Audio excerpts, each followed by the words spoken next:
Hello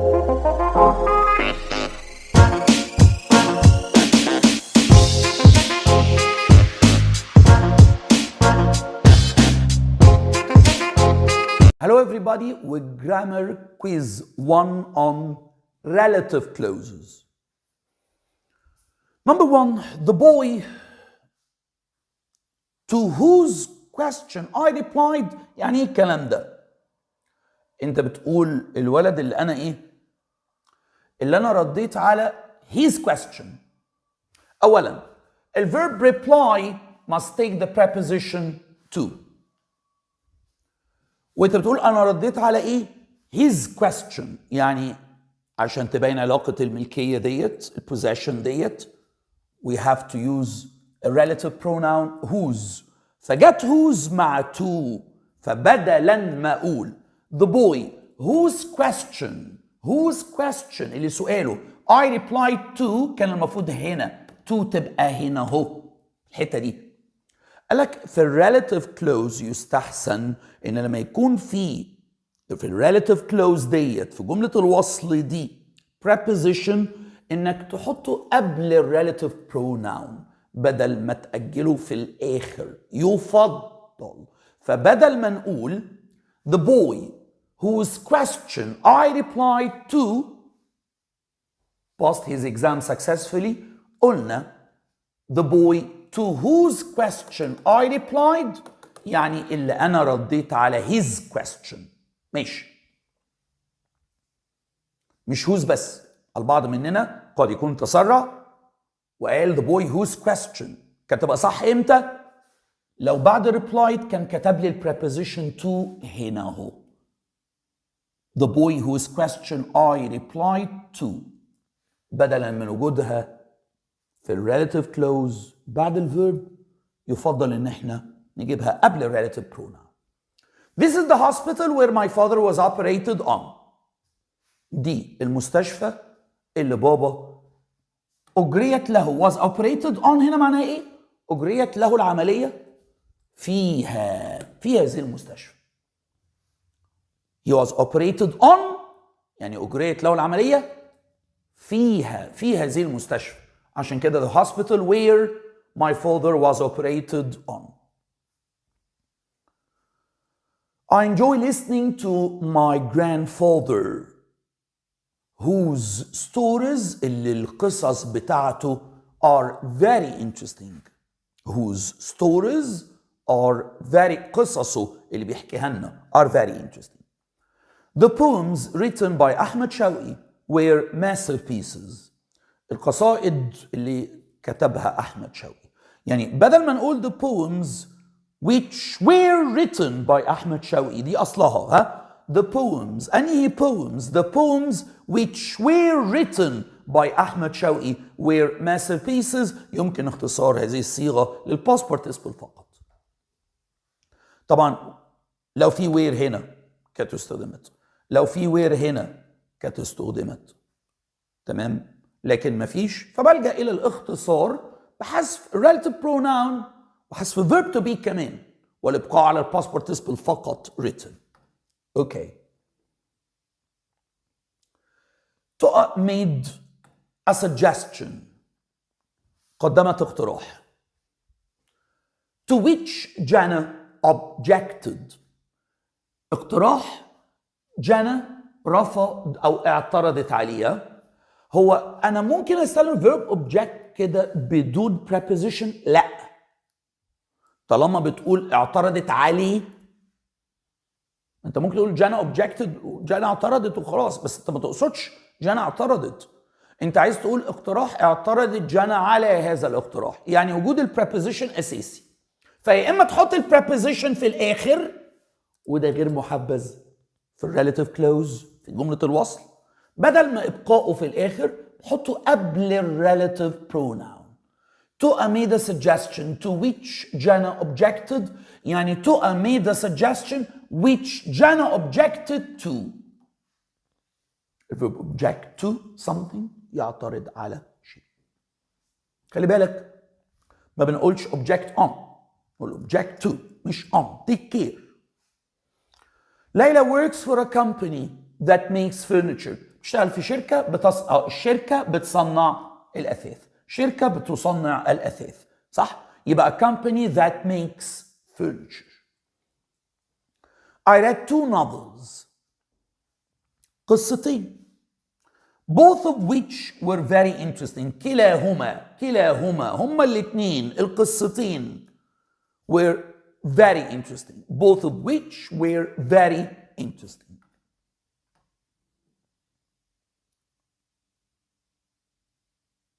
The people, صح كده؟ The people whose luggage was lost had to wait for a long time. الناس اللي شنطها ضاعت ديت فضلوا في المطار فترة طويلة عبال ما لقوا الشنط. The people أنهو people اللي اللاجج بتاعتهم بدل ما their luggage was lost, the people whose luggage was lost had to wait for a long time. هبة a nice girl. جت ازاي؟ جت انك كنت تقصد ك non-defining clause. في non-defining clause هنا في الجملة الاعتراضية ديت انك تقول هبة who is a nice girl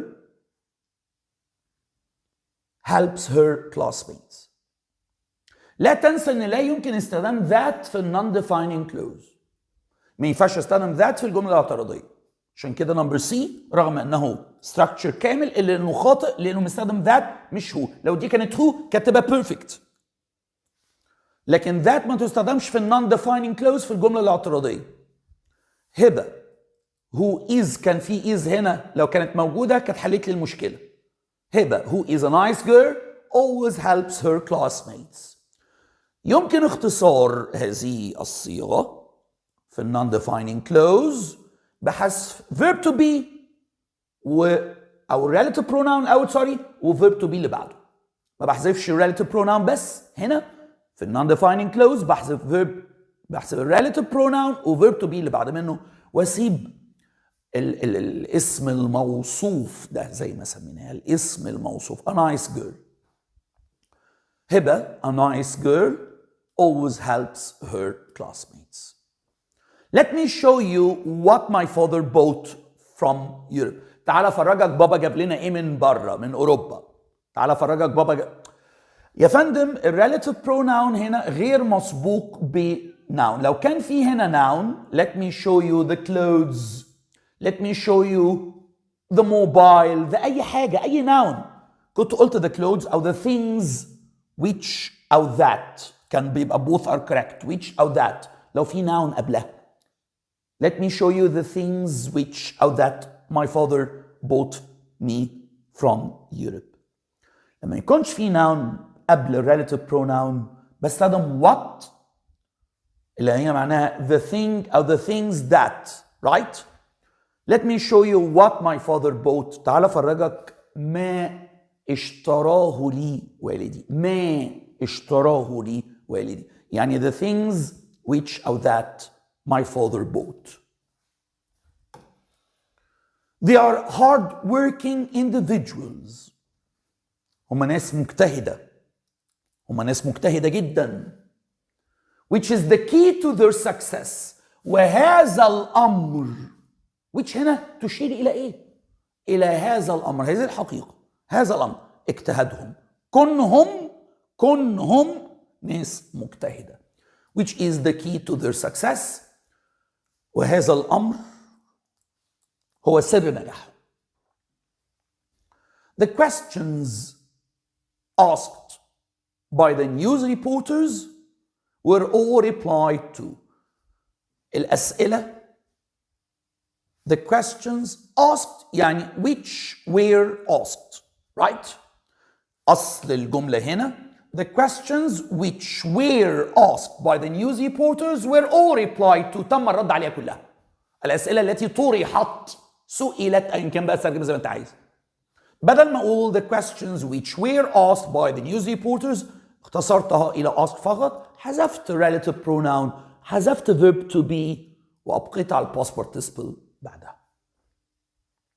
The temple of Karnak whose many pillars are very tall.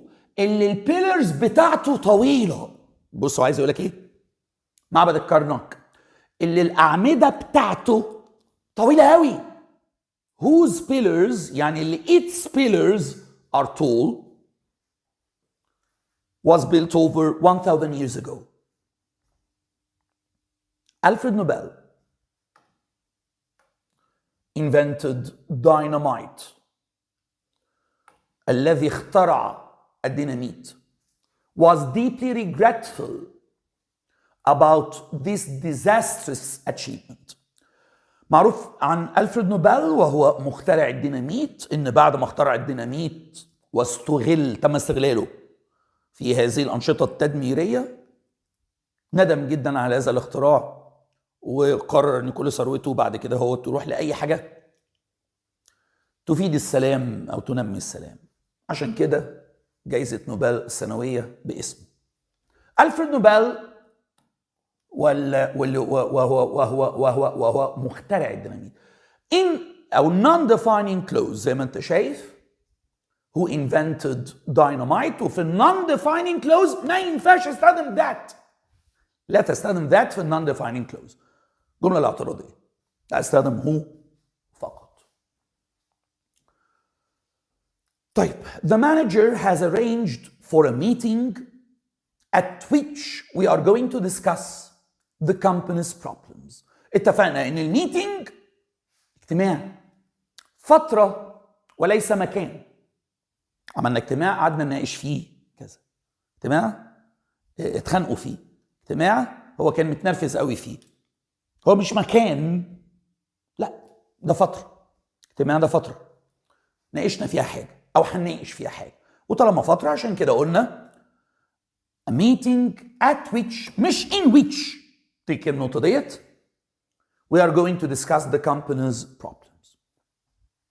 My mother bought an old portrait that was painted 200 years ago. اشترت portrait لوحة that was painted اترسمت من 200 years ago. سهلة الجملة دي. Okay, number 17. You shouldn't believe all the special case. This is a special case. All that على طول. All that he says. ما تصدقش كل اللي بيقوله. You shouldn't believe all that he says. ما تصدقش كل حاجة بيقولها. He's a big liar. فيش all which take care. فيش all which. All كexception is always followed by that. This small house is the place where the great philosopher was brought up. هو ده المكان اللي هذا الفيلسوف الكبير اتربى فيه. This small house is the place where the great philosopher was brought up. This project, non-defining clause. جملة اعتراضية. طالما non-defining clause ما ينفعش that.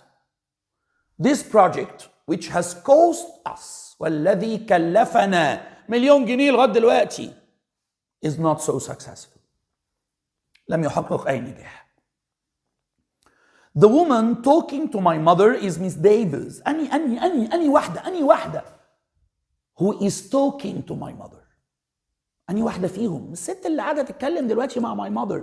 بدل ما أقول the woman who is talking to my mother بحذف who is، اختصر relative clause هنا. All the woman talking to my mother is Miss Davis. Right? That's all بالنسبة لquiz 1 grammar quiz 1. ناخد شوية break، خش على quiz 2 على طول. Thank you very much.